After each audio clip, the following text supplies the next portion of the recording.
Good morning, everybody. Who's ready for a show today? Here's what you have to look forward to. This is what's on the menu for today. So we're going to continue our previews going to NFC North today as football looms ahead. Plus, Wilder Tuesdays. Charlotte Wilder is back. She's going to join us for the second hour of the show. We're going to talk all things Olympics with her. And finally, guys, MLB Trade Deadline today at 6 p.m. We're talking notable moves. All that and more coming up on GoJo and Golic. Let's have a show.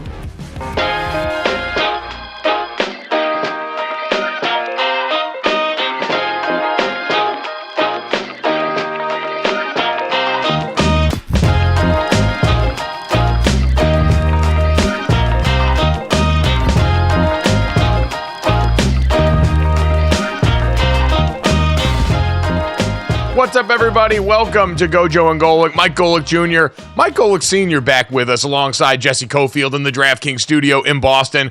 Fun show coming up for everybody today. As always, make sure you download, subscribe, rate, and review us. Leave us a 5-star rating, and check us out here live, Monday through Friday from 8 to 10 a.m. Eastern, live on the DraftKings network. We got plenty of stuff to get into, like Jesse mentioned here. Aaron Judge actually speaking up on behalf of the New York Yankees heading into the deadline. We'll see if they heed the words of their star player. We've also got not one, but two Olympic heroes that have emerged. One you might know, and one you're going to want to know coming up here very shortly. But as we mentioned, my father has also emerged from a weekend down at Pebble Beach. So, Dad, how you doing? Did you survive? You look even a little bit more tan than usual. I did survive. It was a wonderful golf experience for a wonderful cause. Cindy and Mike Parsegian have their foundation for Niemann-Pick type C disease, which took 3 of their 4 children. It's a horrific disease that they've been raising money for decades now, and so it's an incredible function to raise money for awareness of this, and they did it. They've done it now for 12, 13 years at Pebble Beach, and so the side of raising money is obviously the most important part of this. But then the golf, you're getting to golf Pebble Beach, Spyglass. It was a first time for me. I had never golfed these venues, and they are as lived up to the hype as can be, no doubt about it. It was an incredible amount of fun. The golf, it was a great weekend event, I think, that raised a lot of money. So all around a good time. And I actually golfed better than I did at the American Century Championship, which just proves it's such a mental game. It is just, and I rarely let things get in my head. I'm the most inch deep, mile wide guy there is. And to let the American Century get in my nerves like it does just blows my mind. Because I golfed Spyglass and Pebble Beach. I think I golfed in the 80s, the upper 80s in both courses. I'd never golfed them before. And I golfed fine. But, it's just a mental thing. It's just completely stuck in my head. As someone that has known you now 34 going on 35 years of my entire life, I really am amazed. I did not think on the bingo card of things that might be able to get under my dad's skin, the American Century Classic in South Lake Tahoe would be the thing to do that. So I'm glad you've overcome it, and it's not the yips that would tail into the rest of your golf, because you really have started to love the sport. And so now you can move forward with this. You've identified the problem, and you got a year's time to get ready to address that. So we'll put that to the side now. glad you had a good time down there. I know Mom won a trophy in one of the contests out there as well. There was some sort of side contest that Mom actually, she's the champion of the group. You're talking about crumbling under pressure, and my mom, who never plays golf, goes down here and wins herself a trophy, first rattle out of the box. All right, you had to bring that up. I was going to give her due, and I was going to do it. Yeah, her and Tammy McNeil, Tom McNeil's wife, who I golfed with, and two others. They had a scramble event on the par 3 called the Hay at Pebble Beach, a great little par 3 course. And they had a scramble tournament, and your mother won. I text her during my round. I said, "How's it going?" And next thing I see is a picture with her holding a trophy that says they won. I'm like, she never golfs. She doesn't golf. She does not golf. And she went out and golfed in this and helped win for their team. It's unbelievable. The GOAT. There we go. My mom, mentally tougher than my dad and a better, more accomplished golfer is what we've established now. So congratulations to my mom for holding up the family's name in high esteem in golf competition, since Dad wanted to spit the bit on that in Tahoe. So congratulations to her. Dad, we will move away from your golf accomplishments and instead let you talk about, because you weren't with us on Monday, and we certainly both weren't able to talk about this on Friday, but big money coming out in the quarterback market over the weekend. We had been waiting for 2 of the 3 contracts that we had been looking at heading into the end of training camp here in Tua Tagovailoa and Jordan Love. So as you saw both of these contracts coming out, Dad, we knew and expected both of them were going to get paid. Was there any surprise for you in how these deals looked, the structure of them, or anything else that came out over the weekend with these 2 contracts in particular? I mean, overall, no. I knew they were going to both be in the 50s. You know, to say there's maybe a little surprise that Jordan Love was average annual salary was equal to the top of Trevor Lawrence and Joe Burrow, maybe just a hair of surprise, but nothing. In all honesty, nothing surprises me with the quarterback deals and what they're going to be with Tua. You know, Tua had played more years, obviously had become a little more accomplished, especially in the regular season with the passing yards, leading in passing yards, but not the playoffs where Jordan got a big win against the Cowboys. You know, Jordan just a 1-year starter and then getting that absolute mega deal. So nothing really surprises me with quarterbacks anymore. If you're playing, pretty well, you're going to get a deal now that's basically $50 million or more. That's just the way it is. And teams need to do it so they have basically the structure for their cap for their team, because the quarterback is going to eat up the most percentage of that. You want to know what that percentage is going forward. I know some of these deals, they have obviously club options later on, so you'll always see these deals restructured over time to help spread out the average or the cap hit. But no, nothing surprises me in the quarterback room anymore. Nobody thinks that Trevor Lawrence is the best quarterback in the league, yet he and Joe Burrow are the highest paid. Nobody thinks Joe Burrow is probably closer to the top, but he's had injury issues and is one of tied for the highest paid. So no, nothing shocks me in the quarterback room at all. Well, and we should always put highest paid in air quotes, right? Because average annual value is only one way to look at a contract, and it's usually a pretty poor metric in a league where you really only have to track the guaranteed dollars and what that tells you about a team's commitment to the quarterback. But looking at Jordan Love in particular, what a fascinating story, right? For a guy that came into the league in the situation that he did in Green Bay, this place that has a chance to go 3 quarterbacks in a row. They're like the Steelers and coaches outdoing the amount of popes that you've had in that same time period where they just go from one great quarterback to the next. But Jordan Love talked about the pressure that's mounted for him and just overall his story now culminating in this moment and this investment from his team. I've always said this. I feel like just being an NFL quarterback, there's always pressure. I mean, you say being a first-round pick, there's pressure. Become the starter, there's pressure. But there's always pressure. And I think that's, part of the job that, we sign up for. You got to find ways to deal with that pressure and handle as best you can to be the best player you can be every day. But there's always pressure. There's no hiding that. But I don't think this, I've been in some pretty pressure situations, so I think there's always going to be that. But just find a way to navigate through this and handle it as best I can. So, Dad, for Jordan Love now, $100 million of his 4-year, $220 million extension are fully guaranteed. He's got that record $75 million signing bonus, which who wouldn't love that work? Good work if you can get it.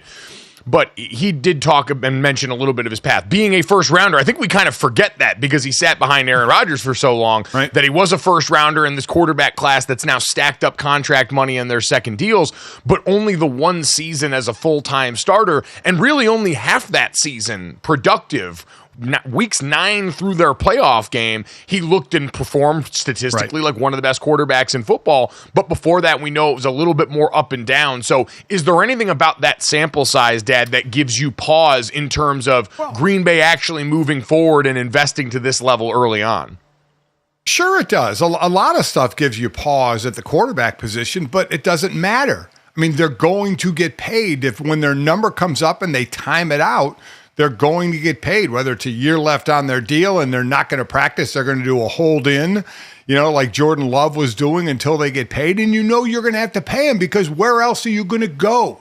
You need an exceptional quarterback to win a championship. And if every team is truly wanting to win a championship, you're going to have to pay your quarterback. That's what makes the Dallas situation with CeeDee Lamb and Dak Prescott just so head shaking about where you want to end up. We know where Green Bay wants to end up. They said, Gutekunst, the GM was saying that it's going to get done. We understand him holding in. It's going to happen.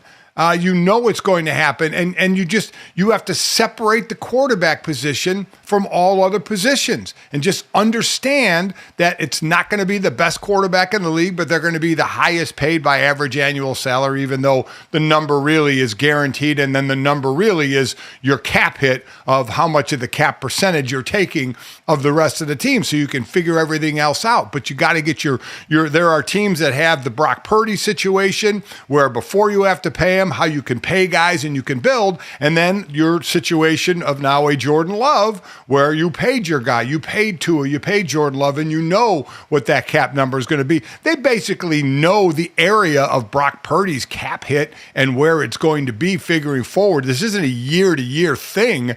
This is the capologists for these teams are expanding it out over 3 and 5 years of what the projection is going to be.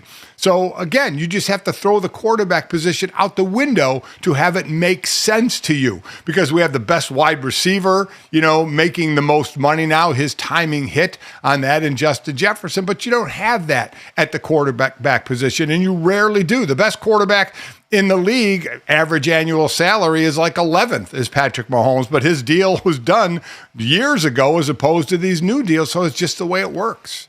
Well, no, I get they're all going to get paid, but I guess I'm talking more about your comfort in handing them that money. Like, I think there's a different level of comfort with that. Yes. And even with Jordan Love and how few games we're talking about with this player, I guess I'm saying I'm more comfortable investing in him, even based on what we've seen in a limited sample size, because we know, to your point, you're going to be buying low relative to the rest of the market sooner than later, the way these deals keep exploding. But also with what you saw just within the body of last year, how much better you saw him get in real time. And it's not to say there won't be bumps in the road going forward. He's a young player who likes to take risks. There's going to be times where that backfires for him. See Josh Allen. But you've got a guy with extraordinary ability who over the course of this season improved in a lot of key areas. Like, you go back and look at probably his worst game statistically was against the Vegas Raiders in week 5. And you look at that game, pressure was speeding him up in the pocket. It was a lot of really simple stuff, a lot of play action, just a couple of route options over in the open field,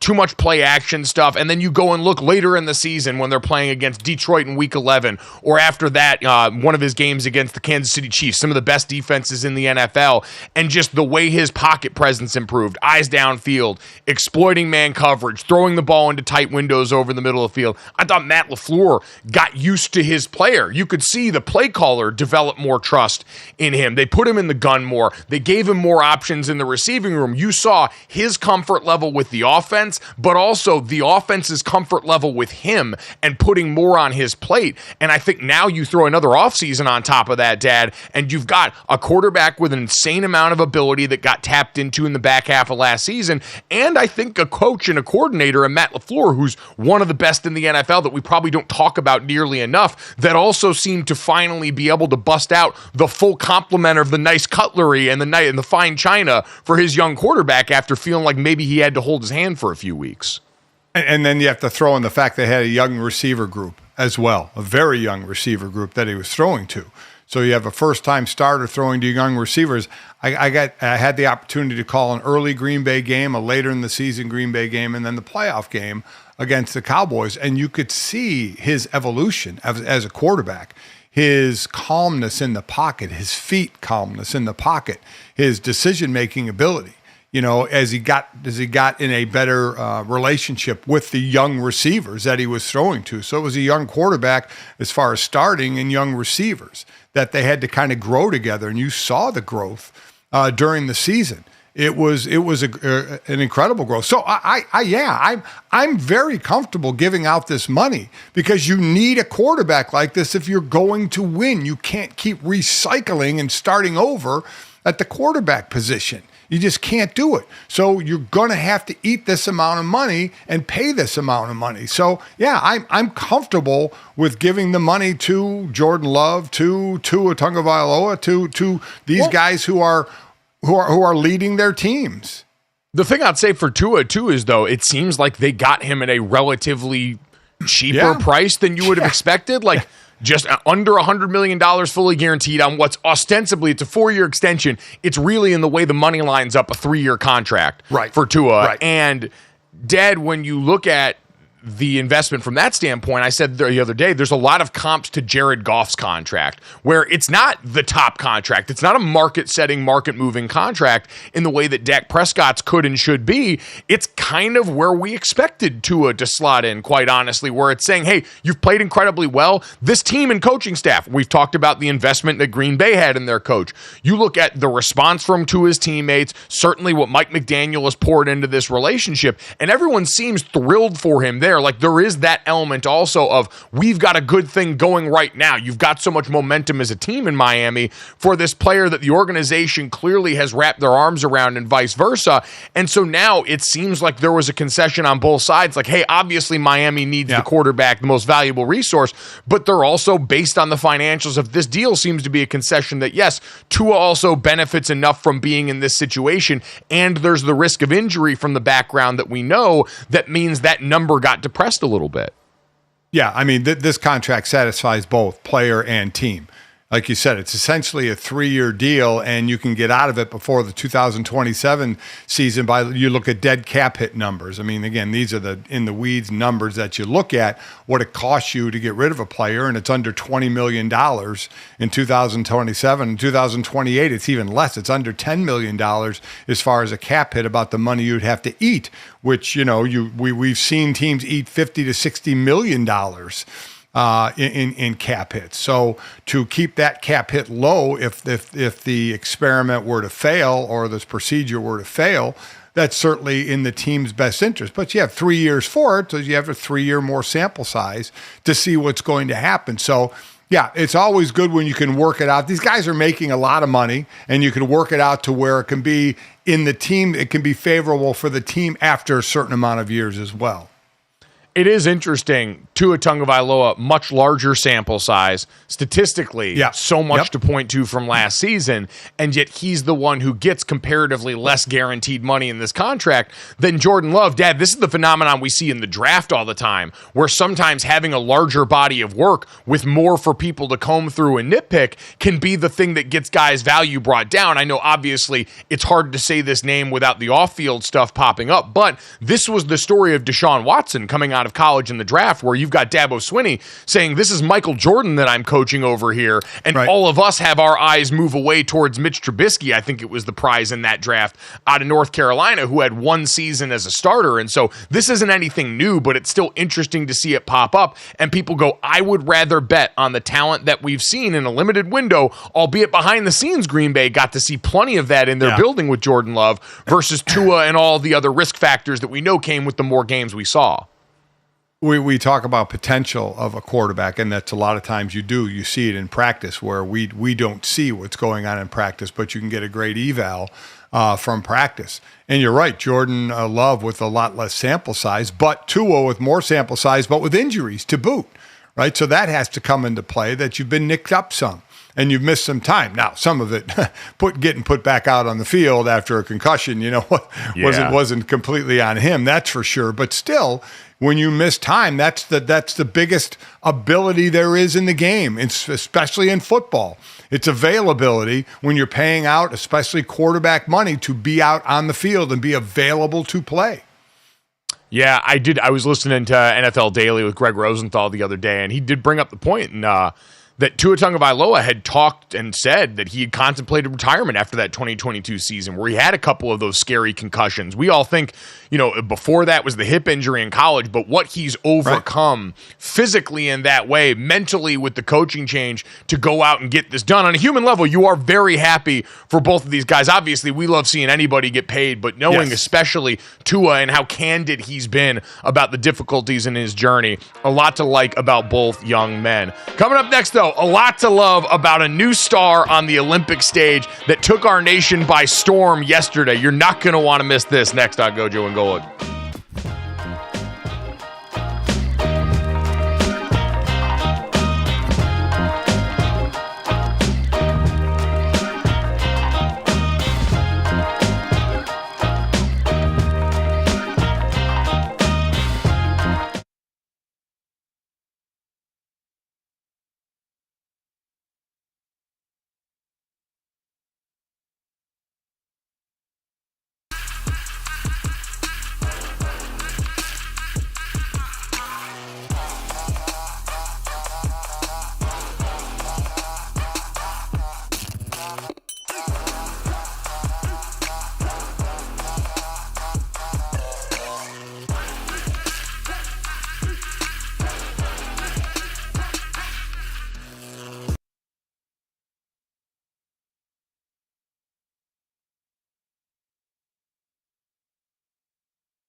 Welcome back to GoJo and Golic. Jesse Cofield here in the studio. Mike Golic Jr., Mike Golic Sr. with us virtually. And it is time for our Liquid IV Olympic recap. If hydrating were an Olympic sport, you would win a gold medal. Get 20% off your first order of Liquid IV when you go to liquidiv.com and use code GOJO at checkout. So guys, Team USA women's basketball with the big win over Japan, as we all know. A'ja Wilson lights out, 24 points, 13 rebounds. But Team USA struggled mightily from beyond the arc, just 4 for 19 in three-point shooting. But guys, still, you got to feel pretty confident, right, in their chances for gold after seeing that performance. Come on.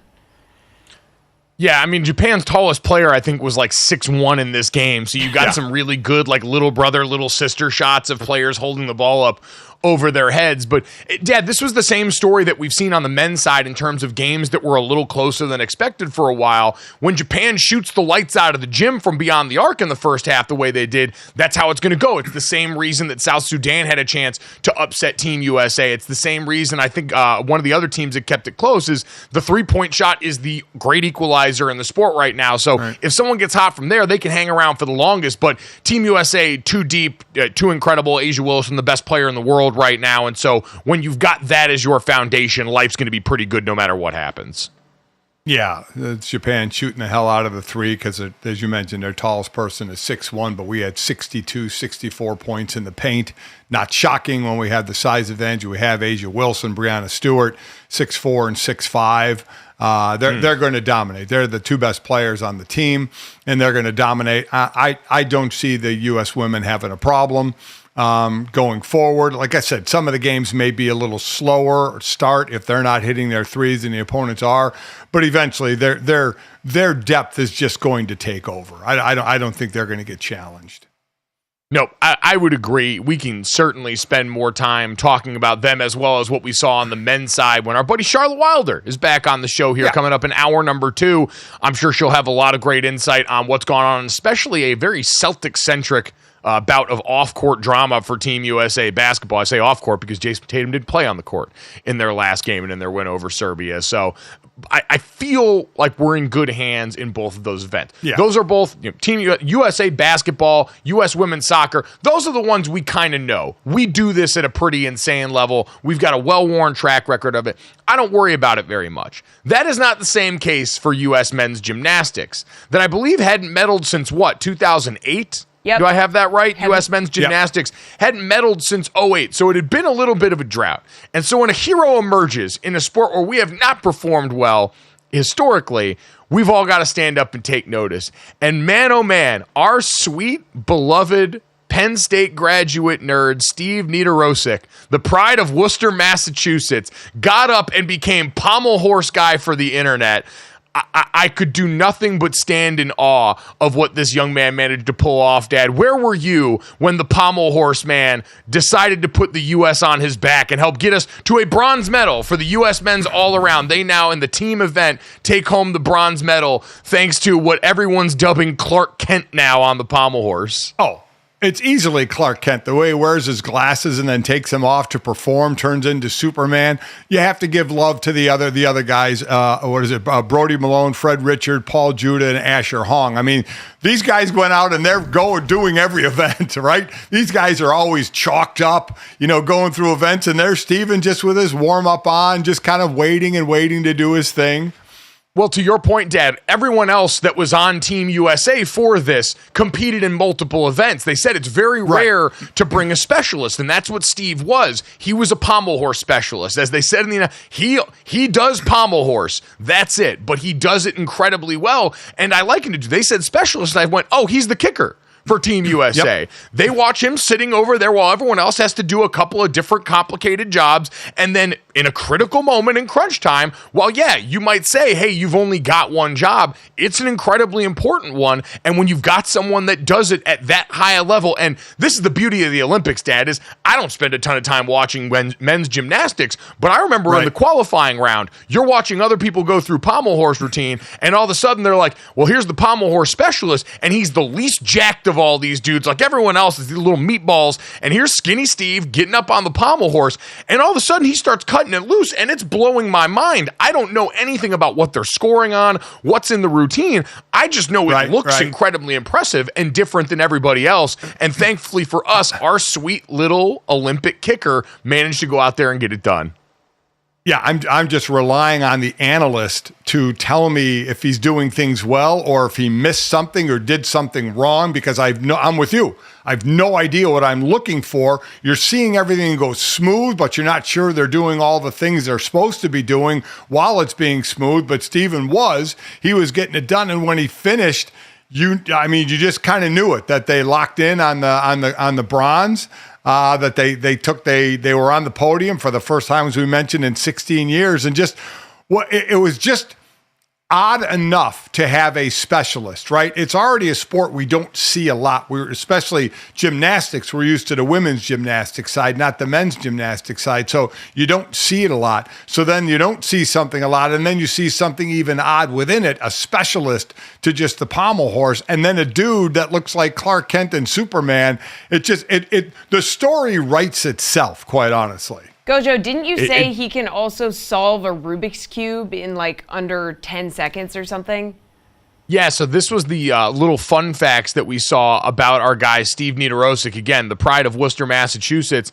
It was, I believe, so I saw someone tweeting about everyone overwhelmed by his glasses, and apparently he's got a disease that renders his eyes permanently dilated. So he said he needs the glasses for real life, but the pommel horses all feel, so he doesn't need them there. And yeah, he can crank out a Rubik's Cube in under 10 seconds. And like, I'm amazed that my brother-in-law can solve one, period, let alone do one in 10 seconds. So this is a man who's got a lot of untapped ability, who now gets to add U.S. hero to his Wikipedia page. Jesse and I talked before the show. I need someone to stitch video of him out there on his pommel horse and stitch that in with Pony by Genuine. It feels like the right blend of horse-related content and a guy who's now going to be, I think, somewhat of a sex symbol coming off this. I'm just going to say it. I feel like he's got a big opportunity. Dad, you were taken by another Olympic hero, though, on the swimming deck that not enough people were talking about. I didn't hear about this guy before you told me. I'm telling you, everybody check out the video of Bob the Cap Catcher. So during swimming, which is obviously a very, very popular sport in the Olympics, so what happens is a lot of times the swimmers wear two caps. They wear a cap, then they put their goggles on, and then they put a cap over that. So they have two caps on.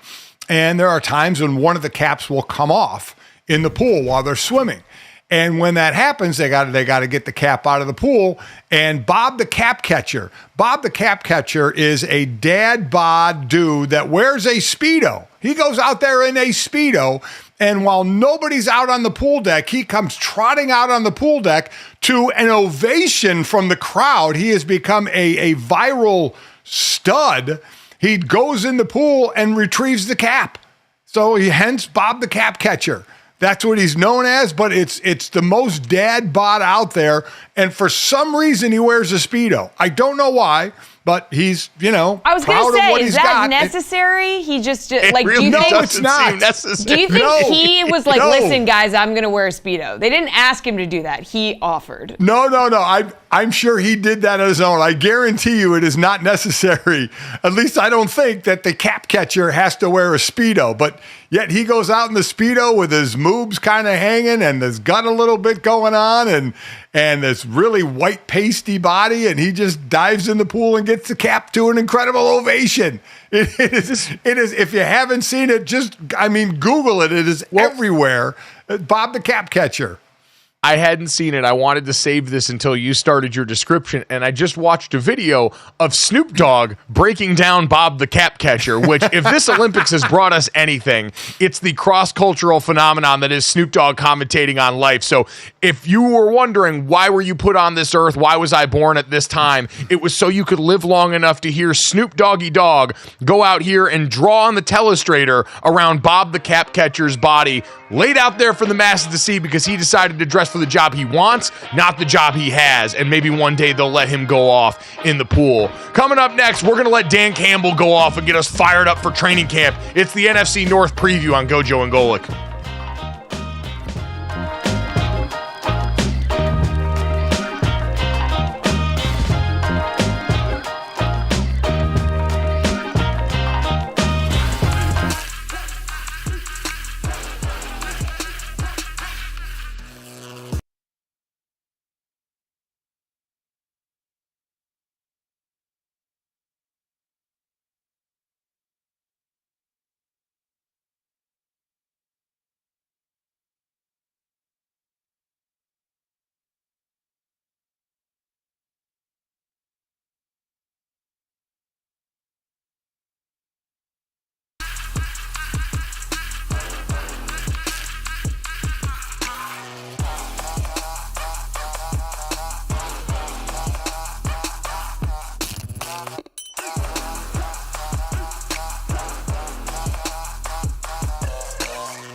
Welcome back to GoJo and Golic. We are continuing our division previews here, going NFC North today. And yesterday, we had a bunch of teams putting on pads for the first time. And that moment is like Christmas Day for a football guy like Dan Campbell.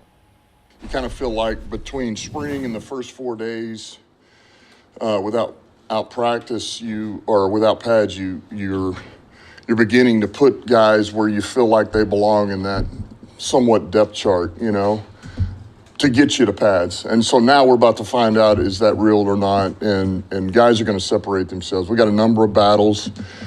And so, yeah, this is when it gets exciting. I mean, the staff's giddy. They're all excited. I'm excited. The players I know are going to be excited because this is football. This is the real thing.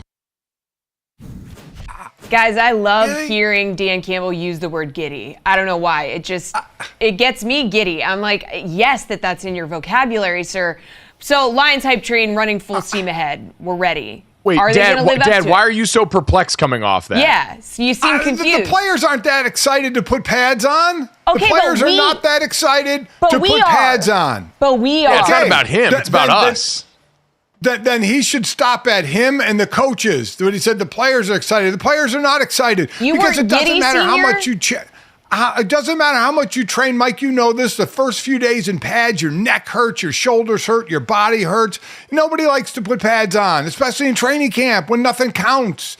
You don't like putting pads on. I don't like pads. Senior has PTSD. We need to you can talk to someone about this, Senior. He does, because their training camp was different and barbaric. Like, as much as I don't like to give him that, because all he used to do and complain about when we were going through training camp as college players and then briefly in NFL camps was how much harder their camp was. And it was. Like, I even heard from vets when I was getting into training camps in 2013 talking about at the start of their 10-year careers how much more insane it was. Guys going and practicing for the Saints, sweating it out in Mississippi where guys are just dropping like flies half the time.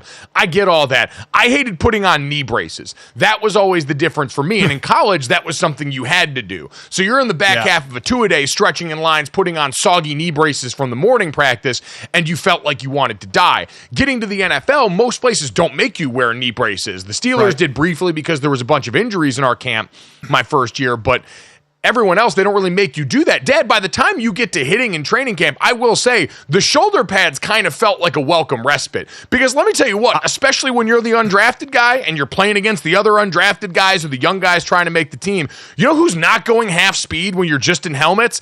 Everyone along the lines of scrimmage. So you're walking out of those first couple of days with your shoulders beat to hell, begging God for pads on at some point. So those are welcome. Knee braces are hell on earth. I did not want to bring up the fact that our training camps were harder. I didn't want to be that guy. I didn't want to be that old I took it away vet, from you. So I didn't give it to you. I appreciate that. Still putting on pads the first few days in camp stinks. I don't care if you're practicing one a day or not. It's no fun. Yeah, well, Dan Campbell's giddy about it and the Lions' future, okay? Yeah. Yes, Dan Campbell is giddy about that. So, Dad, how do we feel about the Lions' future? They win the division last year. They go from a playoff drought to winning back-to-back playoff games for the first time in years, and now have the bullseye firmly on their back. Do you believe this team is a legit Super Bowl contender walking into this season? I do, and I think the improvement needs to come on the defensive side. They got a couple of cornerbacks in the first two rounds to help the secondary. They were the lower third against the pass, giving up, I think, just under 250 yards a game. Did well against the run, but against the pass, not so much.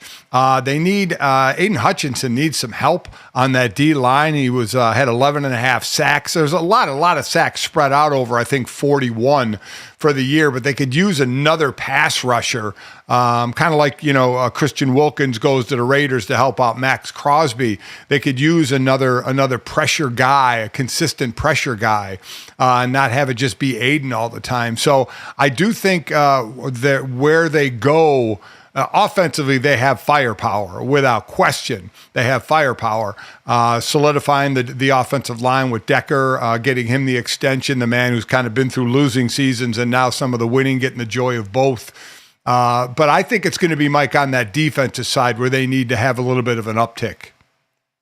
Dad, I think based on what you just highlighted there, you could qualify Aiden Hutchinson as the most important player on this team going into this season. he is the proven commodity on that side, but that's just it. They didn't add another real premier edge rusher opposite him. They've drafted young in the secondary, so we're talking about incredibly talented guys. Brian Branch from last year, certainly Terrion Arnold and the group they brought over this year, but they're all incredibly young, and while Branch popped early, especially playing in that nickel spot, there's still going to be some growing pains, and we know coverage and pass rush are so tied together. Aiden Hutchinson is so solely the source of their pressure on that group. He had 83 pressures last season, which was the 5th most in the NFL, but the next closest Lions player was Aleem McNeil, their D tackle, with 30, who also missed considerable time that season. So you could say, yeah, if you have him back for a full season after a year where he really took a next step, that might help some, but Aiden Hutchinson's got to go out there, and Dad, you know, he's no secret to opposing offenses now, so he's going to get all the attention. He's going to get all the double teams. He's still got to be prolific to help bring the rest of this group along if that defense is going to get to the places they want to go this year. Yeah, I agree. It's going to fall on him and who can help on that D-line. Offensively, they have the weapons. Amon-Ra St. Brown, Sam Laporta, obviously the two-headed back system in Gibbs and Montgomery. So they're looking fine as far as scoring points. They have to do better on defense. They do. They re-signed a lot of their offense this offseason. We mentioned Amon-Ra St. Brown contract. Decker yesterday got a contract playing left tackle. Yep. Penei Sewell had gotten a record-setting contract playing right tackle. So as they lose Jonah Jackson on that offensive line and replace him with Kevin Zeitler from the Baltimore Ravens, they're going to try and make sure that group stays intact enough to go and survive and continue to be the strength. They're the star of the show. It's the lines of scrimmage for both the sides of the ball for the Detroit Lions, and Jared Goff, a quarterback who in Ben Johnson's offense is Superman down the middle of the field on play action and maybe closer to Clark Kent everywhere else in other circumstances when you get him pressured. Dad, let's talk about the Chicago Bears a little bit now, because the Lions, rightly the favorite in this division, second favorite to win the NFC behind the San Francisco 49ers, and I think that's the right order. I know there's some people that might put them ahead, but I do look at this Lions team and think, if everything continues to stay the way we've seen, and they continue to progress on this pace where all of a sudden Jahmyr Gibbs continues to get more and more of the workload and be a passing threat out of the backfield and on down the list, that team's going to be good to go. Chicago Bears, total opposite. They're going to be part of Hard Knocks. They're going to be a team breaking in a rookie quarterback. So, Dad, to you, in your mind, what's your biggest concern with the Bears outside of just the fact that their quarterback is young heading into this 2024 season?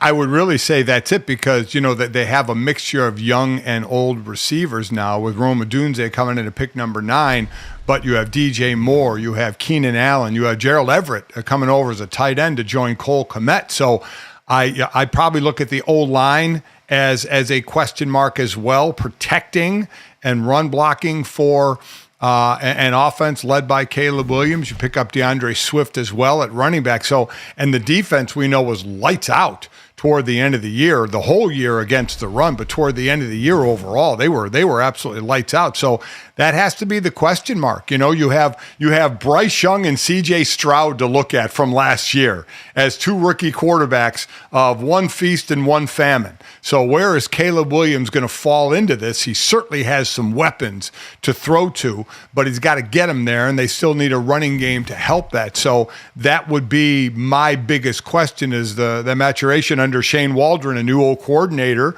in Chicago, in getting this offense on the same page with the rookie quarterback. Yeah, I think what version of Shane Waldron's DNA we get is a fascinating question based on what you talked about.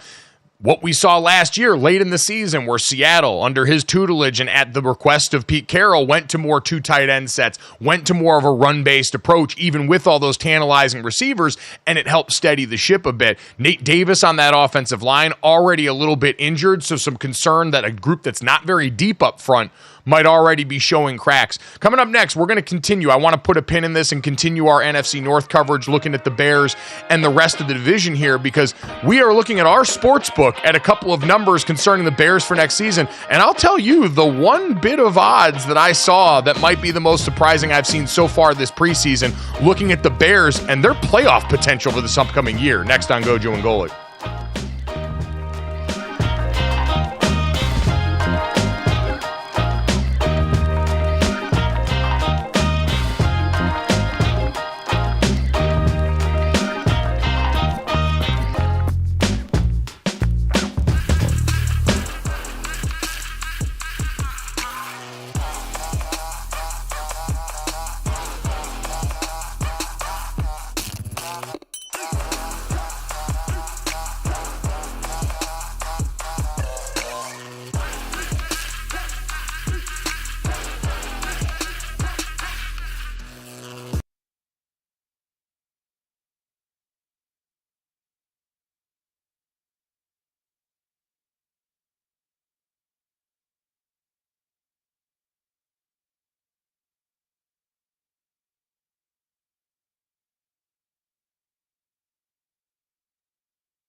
All right, welcome back to GoJo and Golic. Mike Golic Jr., Mike Golic Sr., and Jesse Cofield. We got Charlotte Wilder making her triumphant return to the program coming up at the top of the next hour. We'll take a look at the Major League Baseball trade deadline coming up this afternoon as well.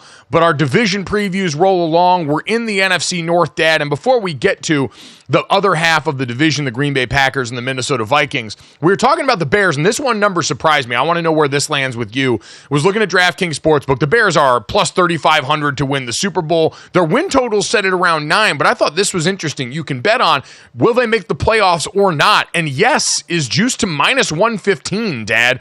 Are you surprised that the Bears would be this heavily favored to actually make the playoffs in year one with new quarterback Caleb Williams at the helm? Because I know I am. Yeah, I definitely am, because I think obviously Detroit and Green Bay will be 1-2 in that division. But I guess they're just banking on all the talent accumulated, the on-paper talent that Chicago has, but you still have a rookie quarterback. So I get it from the way the defense played and the, as I said, on-paper talent the offense shows. But I in 7 wins last year with the talent that they had, that you could see a couple of game improvement, but I don't see them getting over either Detroit or Green Bay. So I don't see the playoffs this year for them.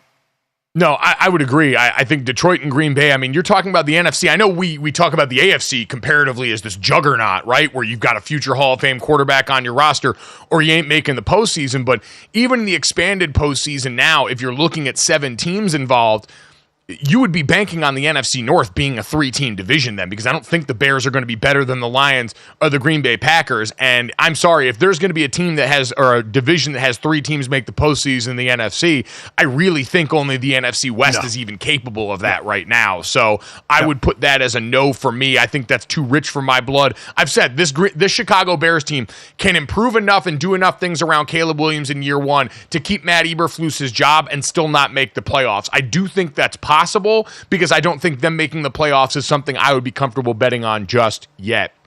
So, Dad, let's get to a team that a lot of people are betting is going to make the playoffs again this season and almost took down the NFC representative in the Super Bowl in the 49ers last year in a game that you called, the Green Bay Packers. They're fresh off that Jordan Love deal that we just talked about here. They're fresh off a season where they made major strides in the division on the Detroit Lions. So, Dad, for the Packers, we've talked so much about Jordan Love already, so I think we've established how we feel about him there. Let's look at this wide receiver room around there. When you look at what was the youngest wide receiver and youngest skill group in the NFL last year, do you think they've got what it takes to continue to build, even if you don't look at that group and necessarily see a true number 1 wideout? Yeah, you look at Jaden Reed, Romeo Doubs, Dontavian Wicks, Christian Watson. They're all 3 years and less. So, I mean, you have got plenty of youth to go with your quarterback in plenty of youth as well. You bring in Josh Jacobs at the running back position to pair with Quadzilla and A.J. Dillon. The offense and the line, they'll figure it out. They move guys around. Zach Tom, coming off an injury, they'll figure out the old line. So I love the young wide receiver talent that they have. They spread the ball out a decent amount. You had 3, 6, I think 9 players with 20 or more or in the teens reception wise. They spread the ball out, but Jaden Reed is a guy who kind of took over there. He and Romeo Doubs, but they had still some injury issues. But when the guys are healthy, that's the thing. You have a number of players to throw to. You don't have to find just one, so you can really spread the ball out. And I think that helped Jordan Love a lot not to have to lock in on one guy. Yeah, if you look, one of the biggest differences statistically for Jordan Love from the beginning of the season to the end of the season was their use of just putting him in the shotgun there. His lowest percentage of games in the shotgun were all weeks 1, 2, 4, 5, and 7. So all that stretch at the beginning of the season where they had him under center more, turning his back to the defense more, as that percentage of the snaps in the gun elevated, and they used more 4 wide receiver sets, more 5 wide receiver sets, and gave Jordan Love the chance to really play point guard. Life started to change for this Green Bay Packers team as he really came online. So I'm with you. I don't think they need a true number one. I think they've got a lot of guys with different skill sets that they can make use of, and that'll help that offense a ton. The group in front's interesting, Dad, because Jordan Morgan, who was their top pick in the first round out of Arizona at tackle, might actually end up playing right guard for them to start, which is interesting fit-wise. Yep. He wasn't one of the guys I necessarily studied coming out where it said, oh, yeah, he looks like he could and should kick down to the inside. But your point is well served about the Green Bay offensive line. This is a group that's been great about cross-training guys at multiple positions. Elton Jenkins has kind of been the hallmark of that in this group, who's probably the best lineman of the bunch, as they've been able to find guys, move them around, and make them work in a group that's going to be really important for this team going forward. The defensive side of the ball is interesting too, Dad. Major overhaul with Jeff Hafley coming over out of Boston College. How confident are you that this group can finally hold up their end of the bargain consistently enough to have this team be the one that everyone expects it to be? Again, in doing a few of their games last year, it seemed like there was a disconnect with Joe Barry, the former D coordinator, and the defense. Kind of like with Matt Canada in Pittsburgh, the old coordinator with the offense. It just seemed to not fit. So they move on to Jeff Hafley. As you said, they were run on pretty easily last year, and that's something they have to shore up. Is the run defense. Pass defense was a little better, or better than the run defense, but that's going to be, I think, definitely the part of the side of the ball as we see the youth excelling on the offensive side, the defensive side, to kind of regain an identity. Yeah, and that identity under Jeff Hafley has traditionally been attack. Pin your ears back and go. You've heard players already talking about how they enjoy how, especially for the guys in the front seven that are all guys with a 1 next to their name, right? Obviously, Kenny Clark's been there for a while, the veteran, but Rashawn Gary, who's popped recently, former first-round pick. Devontae Wyatt, former first-round pick out of Georgia. Quay Walker at linebacker, who's going to be involved in all that. All these guys allowed to go downhill and attack more in Jeff Hafley's defense, I think should pay dividends for this Green Bay group. It's one of the most exciting position groups for me heading into this season, just because I've always appreciated the way this particular coordinator coach has gone about his business, and I think the marriage of that and the talent is going to be pretty good. Let's finish up, Dad, quickly with the Vikings.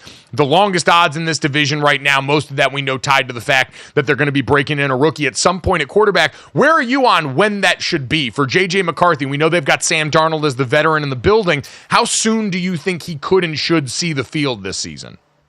Well, I mean, number one, it's first, when are his eyes not too wide? And that's something you're going to have to get a feel for in practice of how well he's picking things up and reads up and how well he's doing things in practice. Certainly you'll get a view of that in the preseason. And then on how the team is doing, right? I mean, you don't want to waste a year. That's why you bring in a Sam Darnold to be that bridge to see what he can do, to see if you're going to win. But if things start going south, if we expect Green Bay and Detroit to take over that division, then you could see it happening sooner rather than later, as long as he is ready to go. That's going to be the key. So you have to give it some time. I don't think many people expect it to happen before the start of the season, as Sam to start the season. But you never know. So I would think before the halfway point of the season, maybe earlier than that, I would think that they would maybe make the move. It's so tough to tell on how a season goes and how injuries are going and what you're throwing them into and what you see out of a player. So I think, Dad, one of their bye, week 6 is after, and their opening stretch. We've talked about it on the show before, but it bears repeating. Not the kind of opening stanza you like to throw a rookie quarterback into if you can help it. You open up with the Giants, who say what you want about the rest of the team. The front four is going to be something fierce with the group they've assembled there, especially bringing Brian Burns over this offseason. And then the 49ers week 2, the Houston Texans week 3, the Green Bay Packers we talked about week 4, and the Jets week 5 before the bye. And then, oh, by the way, you come out of that and face the Detroit Lions team that we talked about, has Aiden Hutchinson in a group that could be much improved up front. So there's really no safe harbor there, but to your point, I think if they get to that bye and they've really struggled and the offense is looking for some juice, that could be J.J. McCarthy time, coming off a bye where he'd have that first quarter of the season or so to get his feet under him as much as he's going to before the live reps that he needs. Need to get a running game going again that's failed the last couple of years. You bring in Aaron Jones to try and solidify that and help your quarterback out. It'll be interesting to see Brian Flores, one of the most aggressive, if not the most aggressive, now that Wink Martindale's not around the NFL, defensive coordinators. Can you do that and take as many risks as that, knowing you're giving the ball potentially back to or putting a rookie quarterback in a tough situation on the other side of the ball? A lot of interesting in the NFC North heading into this year.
Welcome back. Hour number 2 of GoJo and Golic. Mike Golic Jr., Mike Golic Sr., Jesse Cofield here. And if you started to get worried as the summer wore along that, something doesn't feel right, maybe the vibe's off, I don't know if you got a new haircut, the weather changed quickly around you here, and all of a sudden you were feeling the sniffles some, or you realized that it had been a while since you had gotten any sort of Charlotte Wilder content to the show, rest assured, because our friend, the reigning champion of Wilder Wednesday on a Tuesday, Charlotte Wilder, kind enough to join us here again after some time off here in the summer, a little bit of vacation action. You can, of course, catch her on Oddball with Amin El Hassan every day but Monday on the DraftKings network as well. So, Charlotte, welcome back, friend. How you doing, bud?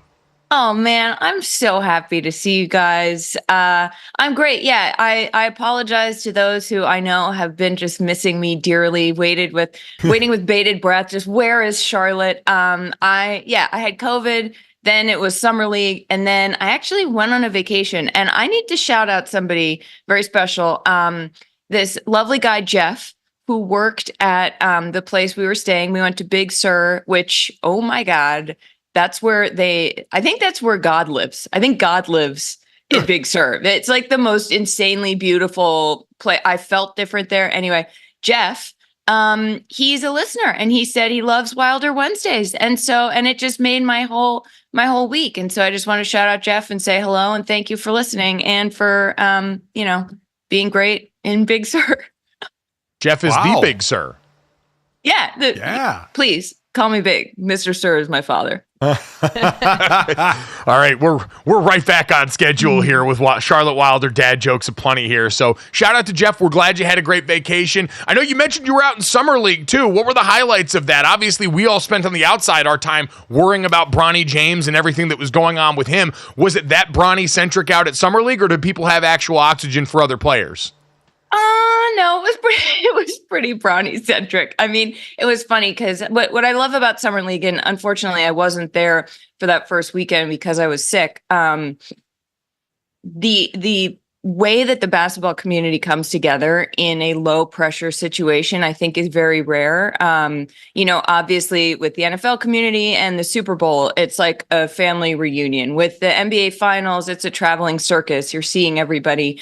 And I guess, with the NFL training camps, but the thing that's cool about summer league is that the whole basketball world comes together at a time when, no one's team has lost yet. Like, everything is still possible. It's sort of how I feel about the draft, especially the NFL draft, where fans show up and it's like everybody can win. And summer league is a great chance for players to show what they can do that they might not have been able to do in game situations, or to even make a roster, or to get a better deal overseas. And so for the rest of us, for the media clowns, or me, the media clown, it's just fun to see everybody. And what we were all saying was the amount that Bronny was drawing this attention, like even in the tunnel afterwards for the not so much press conferences, but stand-ups, like nobody would be gathered around the Celtics little backdrop, and everybody would be waiting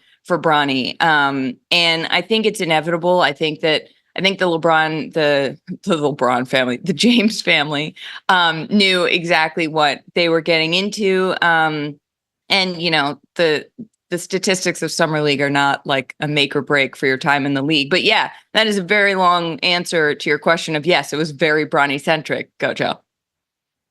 But along those lines, because this was considered a weak draft, was there anything about summer league that made you think, okay, no, there's going to be a few standouts? I mean, I think absolutely.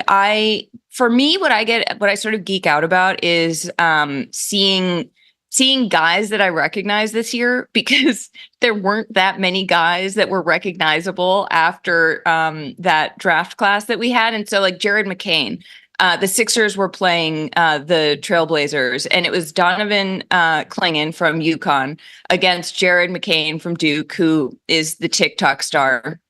And I'm sitting in the front row because it's summer league. And I was like, oh my gosh, this is really cool. Like, Jared McCain in the beginning had sort of like, when I played soccer towards the end of my career, and it was clear that this wasn't going to be the thing that like was what I was good at. And I would just sort of like run around a lot to make it look like I was doing stuff. At first, I got those vibes from Jared McCain, but then he started playing better. I think Donovan Clingan was playing well.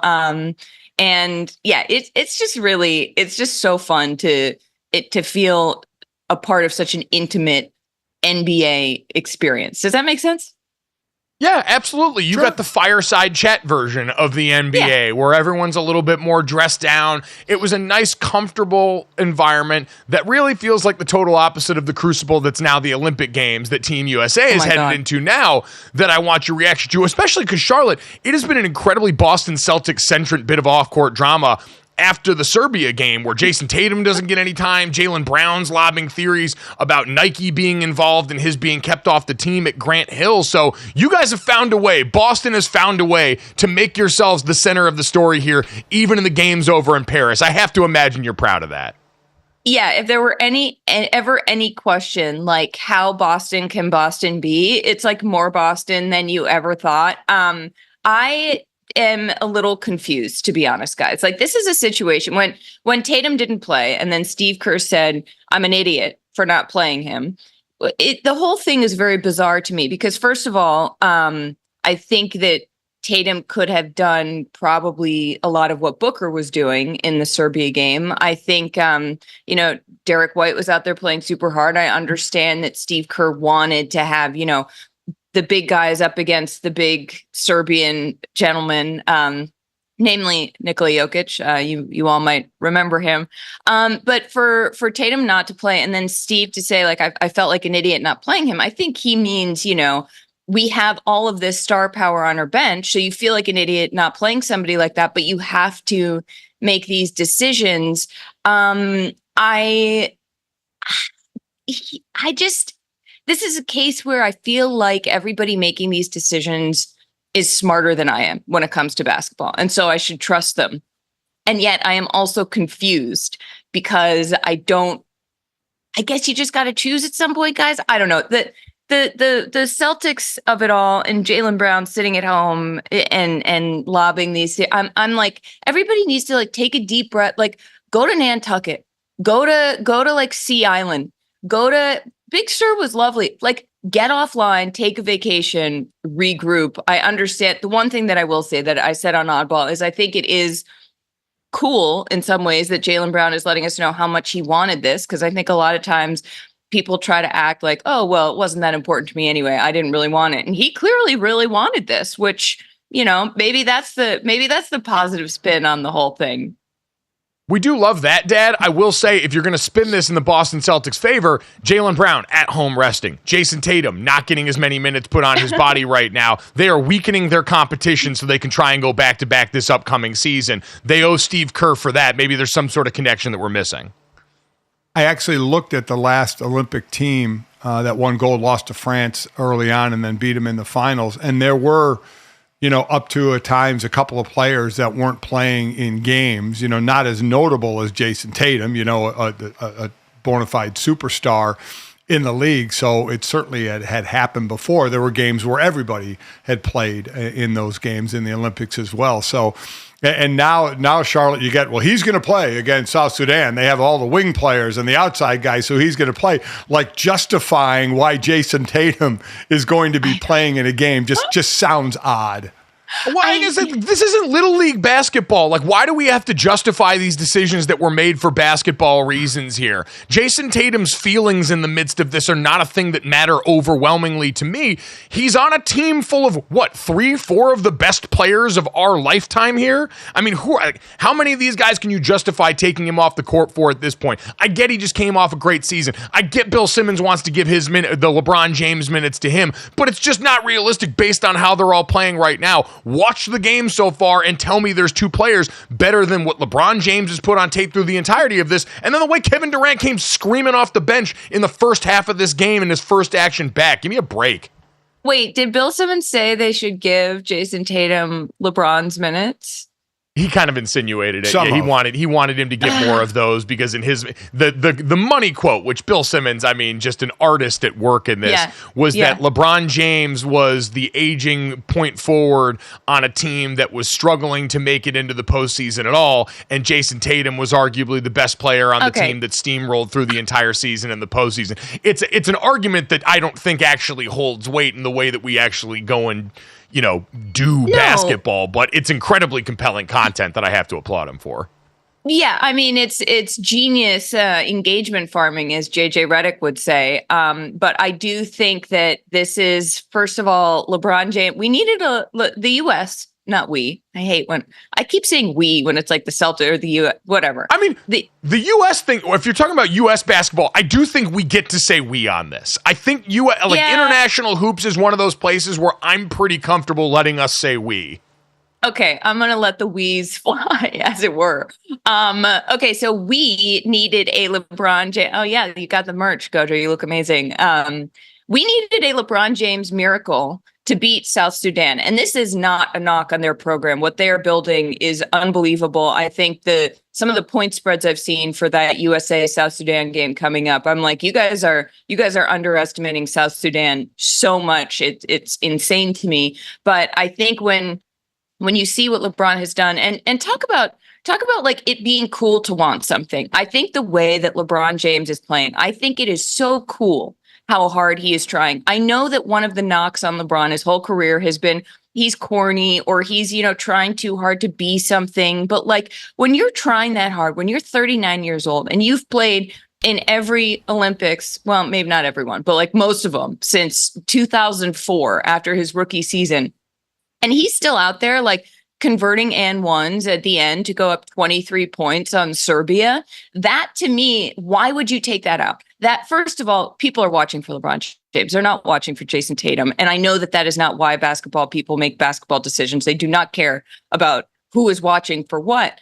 But I think that there's also like a respect thing here. Like Kevin Durant, the way he came in and took over that game and could not miss was really beautiful. And so, like, start him next game. I don't care. Like, I think the idea of a spark off the bench, like with the Celtics, where you had the Porzingis spark off the bench, you know, that's sort of the closest thing to a stacked roster that we have with the stacked USA roster. But like, everybody is a spark on that team. Every single person is a spark. So at a certain point, I have a hard time getting behind the like so-and-so should have played, so-and-so didn't play. I was surprised that Tatum didn't get any minutes, but also like, and then the way people are, I feel like Kerr himself, he was like, he'll probably play more in South Sudan, as you said. And I'm like, whatever, like get the gold. Yeah. I don't really like, right. You're all there. You're in Paris, like have a lovely time, or wherever they are. They're in France, at least, like have a lovely time and come back with a gold medal and everyone's going to be happy. I don't know. I get very confused sometimes with the discourse and then what's actually happening. And then I look at all of this stuff and I'm like, am I missing? Am I stupid, or is all of this a little nuts? Well, I think, Dad, it's one of those things where Jason Tatum and the Boston Celtics were one of the discourse teams this year. Like, it was an easy target for the people poaching with that. Because, Charlotte, I agree with you. I think when it comes to the Olympics, it's a zero-sum game for most of us watching and actually caring about this roster. The vast majority of fans, it's like you said, just win gold. I don't care how you do it. I don't care what combination of players you do it with. Fans, I'm sure, of each team would love to see their player be the star. And with Boston, again, being on the mountaintop right now, I'm not shocked that Jason Tatum's lack of time all of a sudden becomes a story. I'm just saying, outside of Massachusetts, I don't think anyone gives a damn. I don't think anyone cares at all about this guy's minutes, Dad, or the minutes of anyone in general. Like, people debating Joel Embiid's minutes, who, listen, at least with Embiid, you can say, hey, he hasn't looked quite himself yet. We know coming off injury there, Charlotte, there's been things that we've been monitoring relative to him or Anthony Davis or Bam Adebayo, who have brought a different energy to the lineup than Joel so far through these games. Like, that I could understand from a basketball sense, but the rest of this is just fandom. It's not basketball. I have something to say, which is that I am out right now on Joel Embiid. I did not like at all the way he played in that series against the Knicks. And this is not because I'm married to a Knicks fan. I have not been Knicks pilled. It was because there was truly, because he got on the court with Team USA and he starts complaining to the refs, or he's like rolling his eyes at the other play. And there's something about it that I'm just like, buddy, you have been, he's not made it to where he is needed to make it that is commensurate with his skill in terms of the postseason in the NBA. And I think that I see some of that frustration and with his own injuries come out in these ways that I'm not super into. Well, so I'm okay with him. I don't see, but that's the thing. Like, I'm not a Philly fan. I don't really care if Joel Embiid plays or not. No, but I think, Charlotte, to your point, too, he's also been, Dad, very candid, we've seen in the interviews around this time. The Joel Embiid media tour in the lead up to this Olympic Games, where he's been very candid about what he thinks he could have been career-wise without injury, what he thinks he would be if he was a player with the kind of supporting cast that you've got in the Boston Celtics team. He name-checked Jason Tatum in particular. I do think all of those things sort of fly in the face of the Joel Embiid we've largely had in Philadelphia, which has been compete no matter what, battle through injury, work with whatever's around you, do the stuff that tends to endear you to a Philly fan base. This summer's been quite the opposite sentiment-wise, and I wouldn't be surprised if it's turned a bunch of people off who may have been on the fence or even supporting Joel Embiid some. Yeah, he plays in a blue-collar town where he's a superstar, but has the blue-collar mentality of playing hurt and such. But then the comments about LeBron and don't expect the older guys to be what they are coming out the day before LeBron is playing still the like worst Superman take of the NBA again. in the Olympic cycle right now. I mean, just freezing cold right out of the gate. All that being said, I buy into the 29.5-point line against South Sudan. A team Luol Deng put together, and by the way, is paying for everything for this team.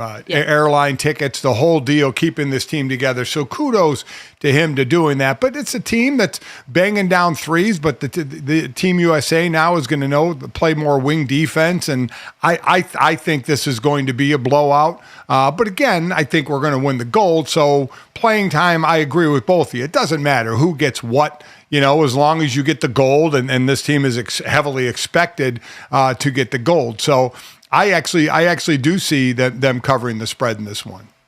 What I will say is that it has been really good gossip. Like, it's been really good off-court stuff. I think that what's fun about an Olympic year in the basketball world is that in the NBA, the stuff that we get, the stuff that happens online or that happens off court or that gets tossed around is so juicy, and just like they understand the assignment. They give sports fans what they need and crave, which is, something to talk about and debate and worry about and, gasp over. And everyone's doing a really good job. GoJo, I think, like, even Steve Kerr saying, like, I'm an idiot for not playing Jason Tatum, like, amazing work. Like, you were giving fans the morsels they crave. Well, I mean, we talked a little bit off the top of the show about the women's basketball team who just got their win as they begin play going on here. Asia Wilson and company go and cruise to a win over Japan after a little bit of trepidation early on. But how about Dawn Staley hitting the discourse button when she was being interviewed, saying if we had to do it all over again, the way that she is playing, she, being Caitlin Clark, would be in highly consideration of making the team because she's playing head and shoulders above a lot of people. Like, we had gotten past that, and Dawn Staley just willingly going back into the cookie jar saying, yeah, we would probably take Caitlin Clark now, the way we had seen her playing heading into the All-Star break. Here's the thing, though, guys. I don't think that's an insane thing to say. I think that's pretty obvious. It's not. I love that Dawn Staley said it, because I think, like, when it first happened, she wasn't on the team and people were pissed. I was like, look, this is a process that goes back 3 years. Caitlin is a rookie. She hadn't touched a court, basically. She's come out. She has shown us that she is who she was in college. Dawn Staley is saying, yeah, if this had been happening now, she would be on it, but it wasn't. So it's not, it's just like logic. And so I like that she said it, because I think, yes, it does fuel the fire, but it's also an honest assessment of, we look at talent and we look at what we have when we have it. And that's what we had. And that's when the process started.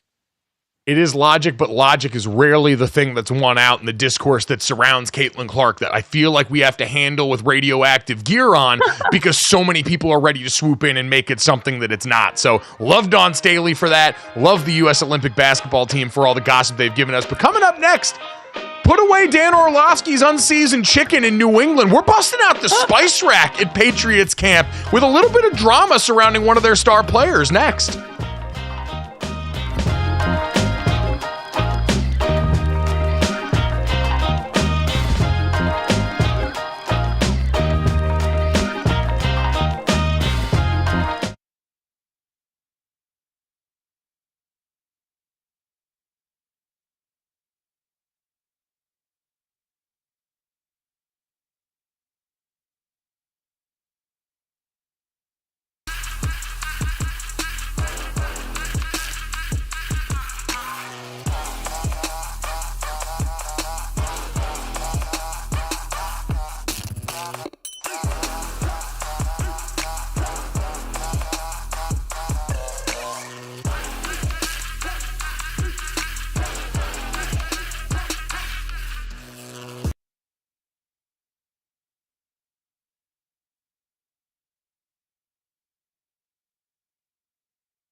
Welcome back to GoJo and Golic. So we had the first padded practice in New England yesterday. Third overall pick Drake May apparently struggling, but somehow that is not the story in New England. No, that's not the headline we want to talk about. We want to talk about Matthew Judon not participating. He's been looking to rework his contract, right? So he's at practice. He's sitting there not participating. He had a little bit of what appeared to be a spicy conversation with Gerard Mayo there. So apparently he had some conversations with the front office and everything, and then he's out on the field, has some words, and then proceeds to leave the field. Guys, obviously this is, New England. Everyone's going crazy for this. I mean, the headline, just chomping at the bit to get into this. So what do we think about this on-field look? What do we think is going on? Do we need to call the, NFL lip reader guys and try and figure out what was said? You know what? I always would be in for a dramatic lip reading of this situation. And Charlotte, it just feels like an appropriate turning of the page, right? Because remember, Matthew Judon had a similar situation last year, I believe, with the Patriots, where he got into camp and was holding out for more money and said, I don't want to be the guy that keeps going back to the well on this, because then obviously he suffers the biceps injury in the season that ends his year. And he said, I don't like the optics of how all that looks. He doesn't want to be this guy. So this is already outside of the player's comfort zone. But now you've got the first non-Belichick coach around there since the H.W. Bush administration or whatever long it's been, going up and trying to have this conversation with, right now, Dad, who could be in contention for the best player on the Patriots team, the way this roster's currently situated. It is the defense and the pips right now, the way this Patriots team is set up. And you had the unfortunate news the other day of Christian Barmore, their high-paid defensive tackle, who's out right now dealing with blood clots. And we certainly wish him all the best in recovery and hope he's going to be well just on a human level. But both of these guys, the two most important players on that roster, and Matthew Judon clearly frustrated with the way that he's being perceived going into the season. So, Dad, I would say this is a big problem right now. You're looking for a new coach coming in to try and be able to show that, hey, he can drive with two hands on the wheel before we get to talking about anything else with this team's ceiling. Yeah, he did the same thing last year, got an extension in the beginning of August, and then started, obviously, to do his thing, played just 4 games before he was injured. And now it's the last year of his deal, and he wants another new deal. And maybe it was unexpected, because he practiced in the non-padded portion before they put the pads on. He practiced. I think there were 5 of them, and he practiced in them. And then the pads went on. All of a sudden, he's not practicing. Now, I don't know if that wasn't communicated. That I don't know, but he's just sitting there, and like the Jordan Love situation in Green Bay, where everybody knew what was going on, and he was holed in and going to practice, but wasn't practicing until he got his new deal. Everybody understood that, said it's going to get done, the whole deal. This one seemed like, wait a minute, he's not in pads, and he's just kind of sitting around, watching. And seemed to be the animated discussion with Mayo, and he walked off the field. Then he walked back on to talk to the business side, guys on the field, and walked off again. So I'm not sure what's going on here, Charlotte. I'm not sure if the team is going to give him more money. I think he's owed $6.5 million, I think, for this year, of where this situation is going to go up for their best defensive player. Yeah, I mean, I think of a few things. First of all, I watched a video of where people are saying, he was animated or it looked contentious. Maybe I didn't think it looked quite as bad as I feel like it's being reported. Like, maybe there was frustration, but I didn't think that Judon's body language towards Mayo was it. It could have been a number of different things. So I think we're going to have to wait to see what it comes out that interaction was. I also think that something about this that is fascinating to me is we haven't had a situation where on the business side, we've seen the Patriots have to deal with something like this in real time as the season's getting closer without a coach who is also the general manager.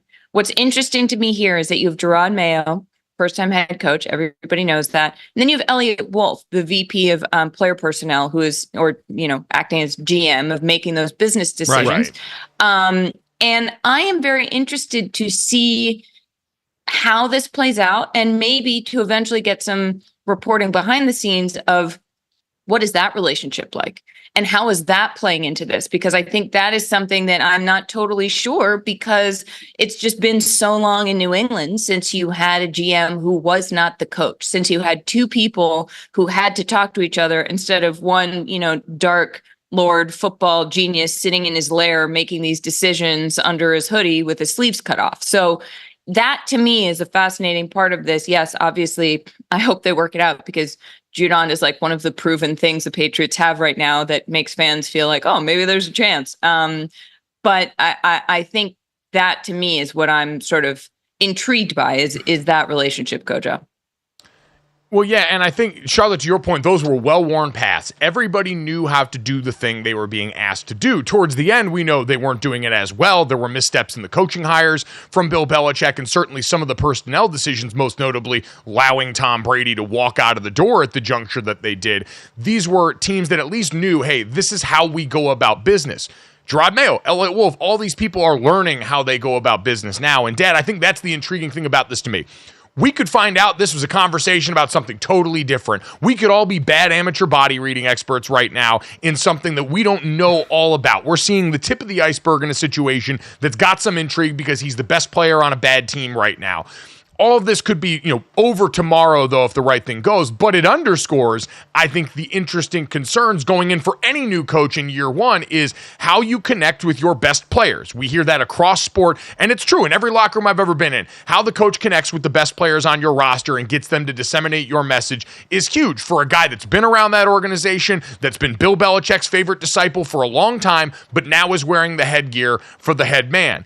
And then the other part of this is Gerard Mayo learning all the different hats you've got to wear as the head coach. It's not just, I know this isn't college football where you got to recruit and do all that stuff, but Dad, you are in an organization where, hey, you've got to go in now. You're not just part of your position group that you're knowing there, where maybe on the defensive side of the ball, you do have that relationship with Matthew Judon. Now you're the head guy. You got a million other things that are going to take up a lot of your time, but you've still got to be able to go and manage these relationships. And so watching Gerard Mayo now navigate these situations for the first time before we even get to blocking and tackling is just another reminder of all the job entails.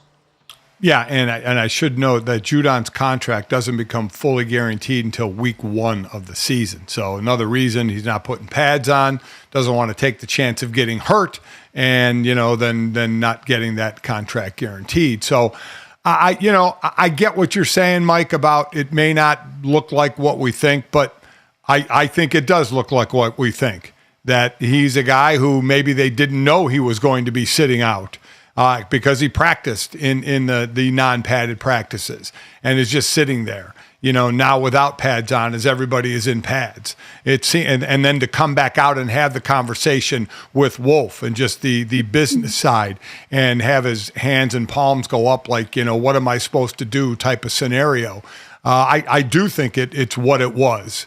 About wanting another deal, just like he wanted another extension last year and got it, and wanted it this year after playing in just 4 games. That maybe it caught everybody out of the blue. So I definitely think it was what we think it is, and how it gets rectified, I don't know. Will he not be back out on the field if he's not in pads? I mean, that is something that you're right from Mike about Gerard Mayo of how he's going to deal with. It's not all going to be, roses out there if everybody's in and everybody is, pulling on the rope the same way. You're going to have business decisions that are going on, and how do you handle those? Do you not want that person on the field? Do you want that person on the field? Do you know what's going on? It just seemed to be a little lost in translation with and yesterday. And to Dad, your point earlier about the way other organizations have handled this, we've seen examples from teams dealing with their quarterback, the highest paid employee usually in the building, coming out and putting out those fires early saying, hey, we understand what's going on with our quarterback right now. This is a part of the process. We haven't seen or heard much of that same communication, at least about this. This erupting into this moment optically is something that gets handled by coaches with a little more seasoning. And right now, Gerard Mayo is working through if they're going to pay an aging player who's playing some of their best football, where traditionally they have jettisoned that kind of guy in the past under the prior administration. So tons of questions there. Even more questions around Major League Baseball as we approach the trade deadline this afternoon. We'll hit some of the highlights next.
Welcome back to GoJo and Golic. Jesse Cofield here in the studio in Boston. MLB Trade Deadline today at 6 p.m. There's been a flurry of notable moves. There's rumors going around about what could happen today before 6 p.m. So here's a couple of the notable moves by contenders. Atlanta adding Jorge Soler. You got Boston adding James Paxton. Houston, Yusei Kikuchi.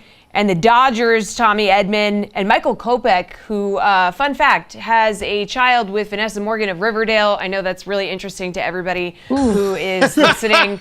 I see Charlotte Wilder nodding in approval over here off screen. She's like, yes, finally, the baseball content I crave. I watched a couple seasons of Riverdale. I mean, didn't we all? And then it delved into absolute madness. You know, I could give you a novel on that. Truly, there's lots of. Dad, did you watch Riverdale? I know you watch basically everything under the sun, so I wasn't sure if you had actually dipped into this or not. Surely That's not. a valid question considering my dad. Surely not. Did not. Surely not. Yeah. Did not. And Jesse does not seem surprised that I did not. It was like they should do a case study on what happened to the writers in that writing room, because I don't know if it was microdosing or what happened, but something suspicious happened, and that show delved into absolute madness. But speaking, the madness of the trade deadline coming our way at 6 p.m. Any notable moves standing out to you guys other than Michael Kopech, father of Vanessa Morgan's child?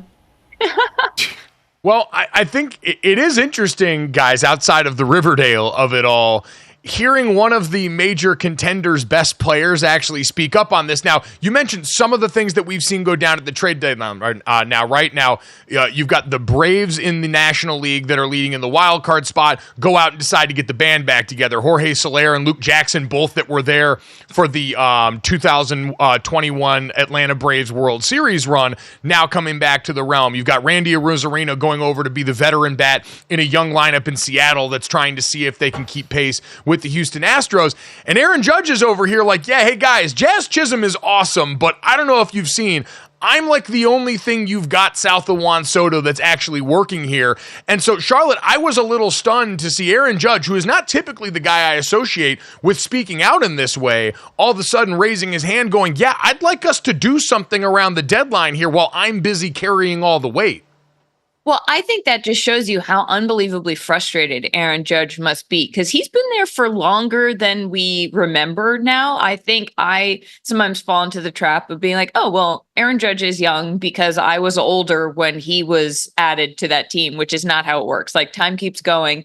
And I think for a franchise like the Yankees, where winning it gets embarrassing. I think it gets more embarrassing for the Yankees than some other teams if you are not winning. And if you have this whole bravado about what it means to wear the pinstripes. And then Aaron Judge is like, if the front office isn't giving us what we need while he's having this historic season, I mean, this guy's unbelievable. It's like, are you going to waste that talent and in his prime by not giving him the help he needs? I mean, we talk about this in basketball all the time, but in baseball, it can also be true. And I think when the Yankees, what are they, 5-5 in the last? They won. Yeah, since a break. They won the last 3, but it hasn't been a barn burning season. And I think that this just shows you that Aaron Judge, everybody has not a breaking point, but has a point at which it's like, okay, maybe some outside pressure would help, because imagine what he's tried to do internally.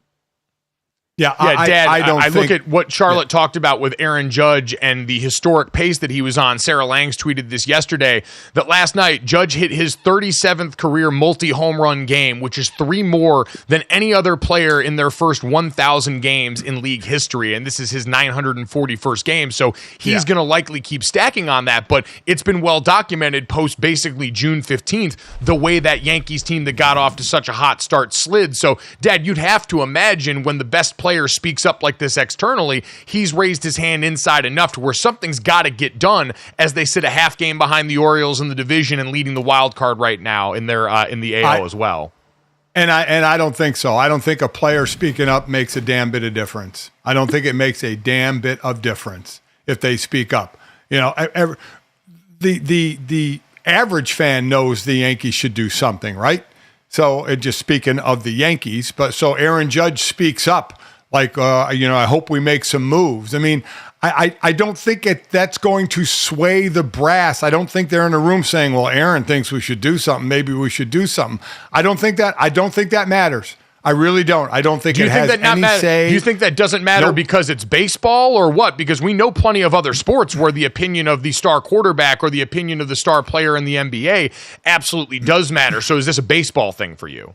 I think it's more of a baseball thing. Yes. I don't think it matters that he says that or wants that. Again, you know it. I mean, you know they could use some help. So it's not like, well, Dad, but there's a difference of doing. He's inside that building. Do you not think part of this reaction is because he might be hearing internally less urgency of going about this than he would like as someone who's out there as the face of this team having to weather this? I'm just telling you, even in baseball and basketball, probably basketball more than any other, where the players have the most power. I don't even think in football it makes that much of a difference if the quarterback, normally it's the quarterback, says things get done. I don't think it matters. I mean, the Jets were doing things for Aaron Rodgers before he was even legally their quarterback. All right, so that one. Okay, that's one person. The Bucks went out and got Dame because Giannis said. Well, I said basketball's a different animal. As a basketball, the players have more power than any other sport. I don't think in baseball, I do not think it matters one damn bit. I hear what you're saying, Senior. I think the one place where I might push back is if it is a player like Aaron Judge, who has historically been pretty go with the flow, don't rock the boat. If that starts to build on, if they start to get the media coverage of that repeatedly, it can maybe even subconsciously influence the front office to potentially, but also you could be right. They could really just not care and think that they know the best way to do it. I just think sometimes those little, even as inconsequential as the front office might think it is, it can get in their heads, in the back of their heads. And it's like, oh, maybe we should do something. I do think it's an interesting spot to consider the source, like you said, Charlotte, there with the Yankees. And Dad's right. They know they probably need to do something as they are on the cusp of winning that division still potentially, but certainly maintaining their postseason status, trying to finish this year strong. I do want to – go ahead, Dad. I was going to say, so if they do something, do we think Aaron Judge had anything to do with it? Well, he put it out there, so he'll get the credit.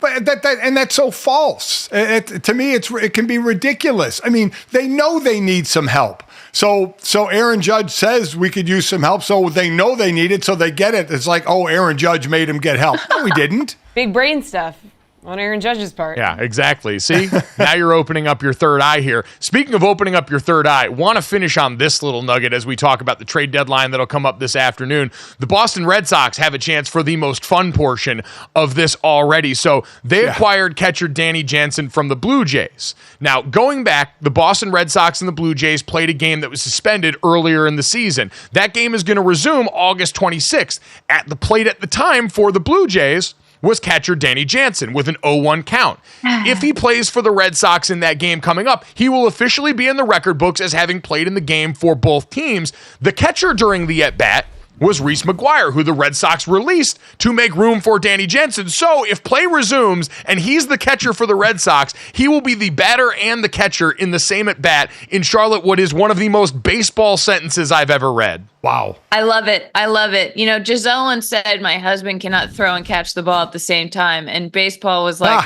I would beg to. Danny Jansen was like, watch me. That made my head hurt. That explanation made my head hurt. Yeah. I mean, it really did.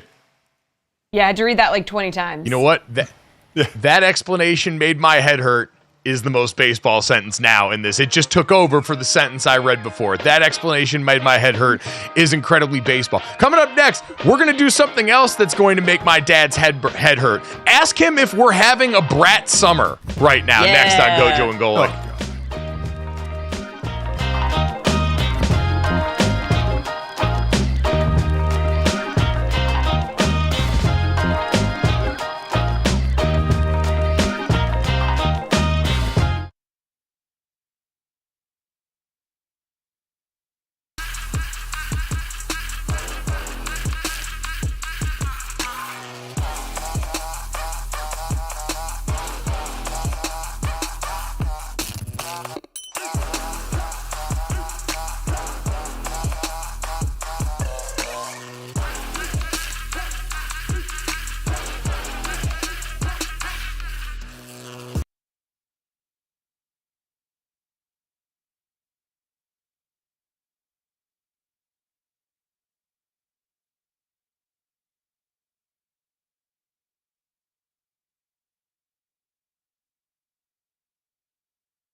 All right, guys, time to finish off the show the way we always do. This, that, the third. 3 quick stories to send you into the day. Make sure you download, subscribe, rate, and review us. Leave us a 5-star rating. Check us out wherever you get your podcasts. And, of course, live here Monday through Friday from 8 to 10 a.m. Eastern on the DraftKings Network. You can also check out Oddball, Charlotte Wilder, Amin El Hassan, every day but Monday, covering all things in the world of NBA and basketball. And if you miss us or any of our great guests like Charlotte Wilder, make sure you get our podcast wherever you get it, or stay tuned right here as soon as we get done on YouTube. The entire show is ready and available for you here. Guys, let's get to this and start off with another interesting sentence I get to read because of the Olympics. Colin Jost injures feet in Tahiti while covering surfing for the Olympics.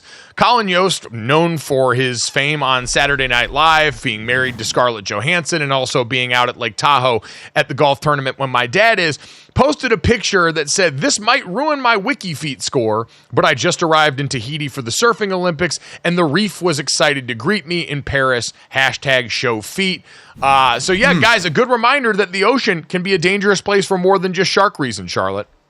Well, here's the thing. I was reading about where they're surfing in Tahiti, and it's like very dangerous. If you do something wrong, like you can get pulled underwater and smashed onto the reef, or like held under there for a while. So I don't know.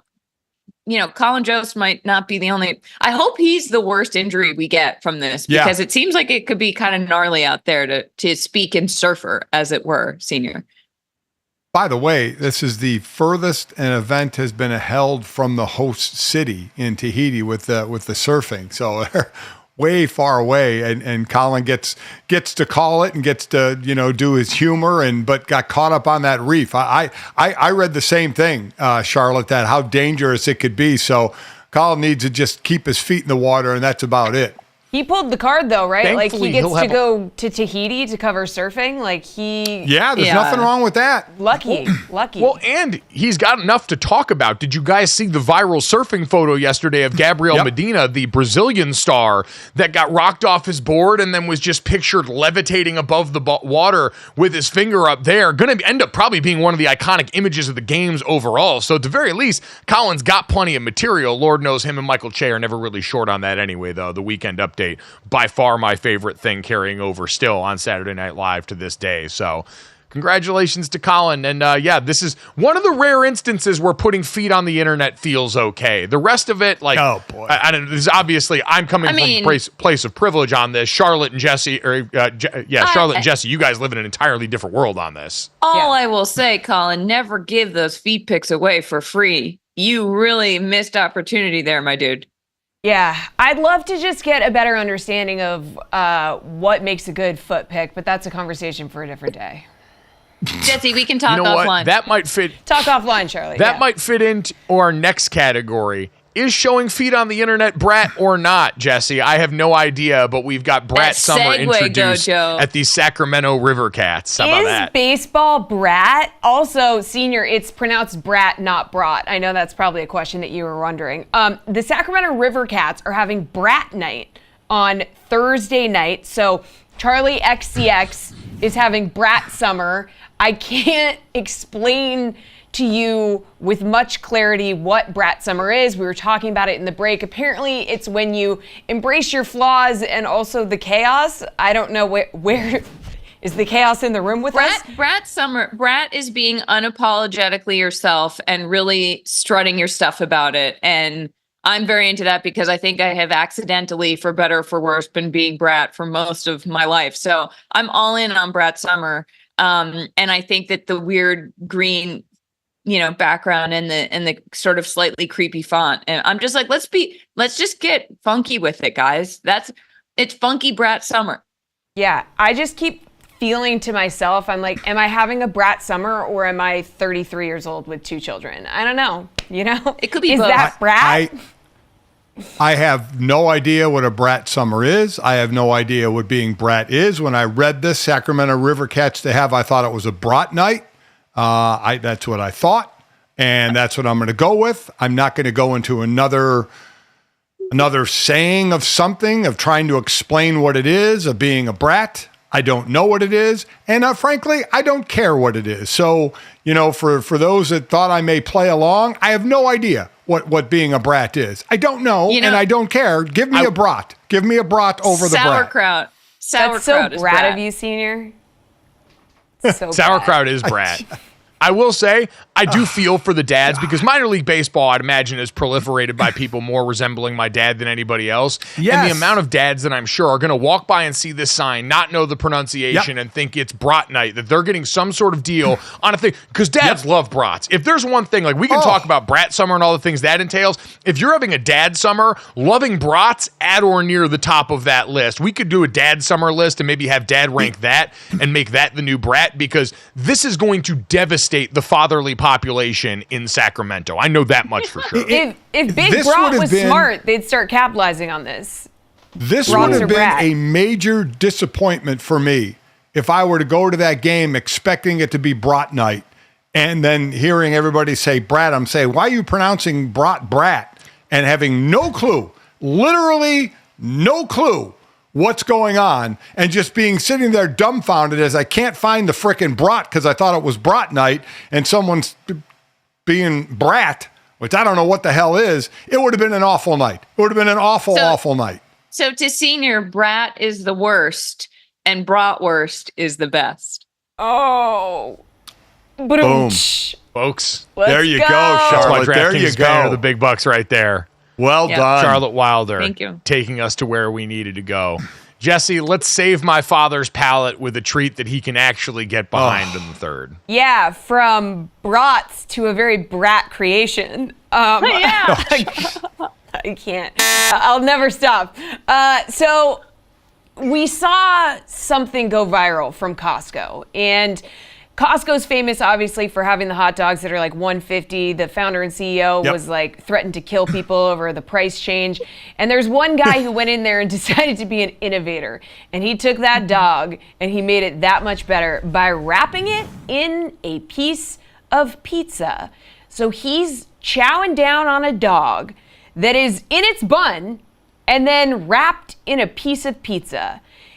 And I have a lot of questions. First of all, is this Brat? And second of all, why would you do this? It's clearly he enjoys the flavor, because to me, I just eat the hot dog and then the piece of pizza. But this guy said, bring it together and create a monster? I don't know. When I first saw that, first of all, it's very Brat. This is incredibly the Brat. Definition of Brat summer. When I saw this, at first I was like, seems like, I think I would have probably taken the hot dog out and wrapped it in the pizza. It just seemed like a little too much bread for me, but I respect it deeply. And also, I haven't tried it. So maybe he's onto something with keeping the bun in there for volume. I think he's a hero. I think we should celebrate him. I would like a t-shirt of what he's up to. It's the most Brat thing I've seen since Kamala Harris fell out of a coconut tree. Enough with the Brat thing. See, these guys have to explain this to me. I think, and I would do the same thing, Charlotte. I would have the dog out of the bun, because that's enough bread. You know, I'd wrap the naked dog in the pizza. Why does it got to be Brat? Why can't it just be something dog, cool? Why do we have to name this thing to be Brat? What the hell is Brat? That all of a sudden, this move is Brat. It's just Speaking of Senior's naming, big mad. this is what I want to know, is the internet has called this, it's spelled, because glizzy is obviously slang for a hot dog. This is a glizzy and a pizza. People are calling it the Glizza. And what I want to know, is that pronounced glizza or glitza? Which one of these are we taking? Glitza? What? It's Glitza. Glizza. Glitza. Instead of a pizza, it's a glitza. Because that gives undue amount of weight to the glizza. It's just glizzy with an A. Glitza is half glizzy, half pizza. You're welcome. That's not very Brat of you guys. It is. At GoJo and Golic, is it glizza or glitza, and is it Brat? These are the important journalistic questions we ask here on this show each and every day. And if you enjoy those and agree and think we're having a Brat summer, make sure you download, subscribe, rate, and review our podcast. Leave it a 5-star rating. And, of course, check out Oddball with Charlotte Wilder and Amin El Hassan. Thanks, everybody. We'll talk to you tomorrow.